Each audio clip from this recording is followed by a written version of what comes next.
ऊपर अब आर्मी का भी प्रेशर है कि भाई prove yourself that you have still got your worth in the parliament. देखिए, ये जो इलेक्शन हुई है इसमें 2-3 चीजें मैं हाईलाइट करना चाहूंगा कि 8 सीटें हैं जो प्राइम मिनिस्टर की अपनी थी जो उन्होंने खो दी हैं। As a ruling party if you lose those important one, ये एक बहुत बड़ी हार मानी जा रही है। और 5 ऐसी हैं जो इन्होंने इल्जाम ये लगाया जा रहा है कि ड्यूरिंग दी वोटिंग इन्होंने खरीदी है, यानी कि लोगों को लास्ट मोमेंट पे ऐसे देके इन्फ्लुएंस किया है। और सबसे बड़ी बात ये है कि इमरान खान साहब ने जो वोट डाला है उनका अपना वोट इनवैलिड डिक्लेयर कर दिया गया है। अगर प्राइम मिनिस्टर को ही वोट डालना नहीं आता है तो वो कंट्री की जमहूरियत को क्या चलाएगा। एनीवे, ये चलो बात है, परंतु आपको इस वक्त देखना है कि पाकिस्तान की इंटरनल पॉलिटिक्स क्या है और एक्सटर्नल पॉलिटिक्स क्या है। इंटरनल में चाइना फीडबैक के जरिए हावी हो चुका है, गवादर चाइना ने ले लिया है। बलोचिस्तान और गिलगित बाल्टिस्तान के जो मिनरल्स हैं चाइना ने उसको तो कब्जा कर लिया है। कराची में 2 आइलैंड कब्जा कर लिए हैं जहाँ पे उनके नेवल बेस बनेगा। तो ऊपर से जो उनका पूरा पावर का सिस्टम है, पावर ग्रिड है, वो चाइनीज के पास है। उसकी कीमतें आसमान छू रही हैं। इन्फ्लेशन का कोई समझ में नहीं आ रहा है। दुनिया जो पब्लिक है वो बेहाल है। और जहाँ तक एक्सटर्नल की बात है वहाँ पे सऊदी अरेबिया से मार पड़ चुकी है। चाइना को अपना पाकिस्तान को टर्की का साथ देने का खामियाजा भुगतना पड़ रहा है। पूरी दुनिया में टूटू हो रही है और सब जानते हैं कि अब पाकिस्तान FATF वाले झंडा लेके बैठे हुए हैं और उनको ऊपर उसको ग्रे लिस्ट में रखा हुआ है। तो ये सब चीज़ें जो बता रही हैं ये ओवरऑल फेलियर है पाकिस्तान एज ए स्टेट। अभी क्या है कि जो पाकिस्तान की मिलिट्री है वो कहते हैं ना कि every country has a military but it is a military which has a country. तो वो अभी डिसाइड कर रहे हैं कि बाकी इमरान खान को प्रेशर डाल रहे हैं या उनके जो एलाइज हैं उनके ऊपर प्रेशर डाला जा रहा है कि आप अपने आप को सीधा करिए और यहाँ और अदरवाइज कुर्सी छोड़िए। तो ये एक बहुत ही शर्मनाक स्थिति में इमरान खान साहब आ गए हैं। और अभी आगे क्या करते हैं, और जो आज सुबह आप मीटिंग की बात कर रहे हैं उस मीटिंग के साथ साथ अगर आपको याद हो जो 111 ब्रिगेड है आर्मी का वो रावलपिंडी में डिप्लॉय हो चुका है। वो बेसिकली कहते हैं एस्टैब्लिशमेंट को प्रोटेक्ट करने का है, परंतु वो अगर आर्मी चाहे तो वो इमरान खान साहब को अरेस्ट भी कर सकती है या उनके सपोर्टर्स को अरेस्ट भी कर सकती है और पाकिस्तान में माशाल्लाह वापस भी आ सकता है। तो ये अभी बहुत ही उथल पुथल का माहौल है।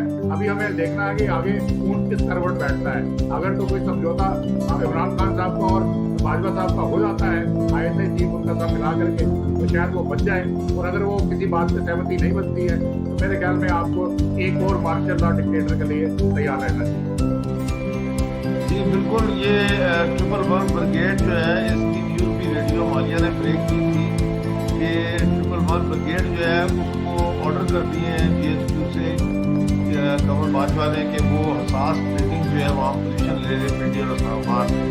तो अब बाजवा ने कहा है आज कि हमारा माशाल्लाह लगाने का कोई इरादा नहीं है और हम जो है वो लॉयल है इमरान खान साहब के साथ। तो अब जाहिर है कुछ ना कुछ तो खिचड़ी पक्की है जिसकी वजह से ये बयान उनको देना पड़ा है। और वो कह रहे हैं कि 111 ब्रिगेड तो जब भी ऐसी कोई बात होती है तो ये एक हमारी प्रिवेंटिव किस्म का मैयर होता है प्रोटेक्ट करने के लिए। अब उधर से लॉन्ग मार्च की आ रही है, आप क्या समझते हैं कि लॉन्ग मार्च से पहले इमरान खान का बिस्तर गोल हो जाएगा? देखिए, लॉन्ग मार्च का एक्चुअली वो है तो बड़ी स्ट्रॉन्ग मूवमेंट है जो नवाज शरीफ साहब ने यूके में बैठे बैठे चलाई और बिल्कुल एक मास्टरमाइंड की तरह उन्होंने फजलुर रहमान साहब को जो कमांड सौंपी है वो उनका एक मास्टर स्ट्रोक था। तो अभी चाइना के जो इंटरेस्ट है पाकिस्तान के अंदर, मैं बोल रहा हूँ कि वो वेसल स्टेट बन चुका है। वो इतने ज़्यादा हो गए हैं कि चाइना को इसको रियल टाइम में पाकिस्तान को वॉच करना पड़ेगा। अब चाइना के फेवर में क्या जाता है वो डिपेंड करेगा कि इमरान खान साहब और बाजवा साहब में जो इक्वेशन है वो कैसे निकलती है और ऊपर से चाइना की तरफ से क्या प्रेशर आता है जो हमें अभी तक मालूम नहीं है। जैसे चाइना ने नेपाल में किया था इंटरनल पॉलिटिक्स में तो वहां पे उनकी काफी थू हुई थी, परंतु यहाँ पे वो जरूर ओवर तरीके से दोनों पार्टीज तीनों पार्टीज को मैं बोलूंगा एड्रेस कर रहे होंगे क्योंकि पैसे की उनके पास कमी नहीं है और उनके पास जो उनके डिप्लोमेट्स हैं जो पाकिस्तान के एक्सपर्ट्स हैं उन्हीं को उन्होंने आगे रखा हुआ है। सारे के सारे वही लोग हैं जो पाकिस्तान के बारे में पिछले 10 साल से 15 साल से की हर चीज से वाकिफ है। तो वो चाहे नवाज शरीफ पहले लॉन्ग मार्च को एड्रेस कर रहे हैं, या पीटीआई की एस्टैब्लिशमेंट को एड्रेस कर रहे हैं, या आईएसआई आर्मी को एड्रेस कर रहे हैं, ये तीनों के साथ मिला करके उन्होंने उनका मतलब ये होगा कि जो उनके इंटरेस्ट है, चाइनीज इंटरेस्ट है, उनको कोई नुकसान नहीं पहुंचना चाहिए, पाकिस्तान जहां मर्जी जाए।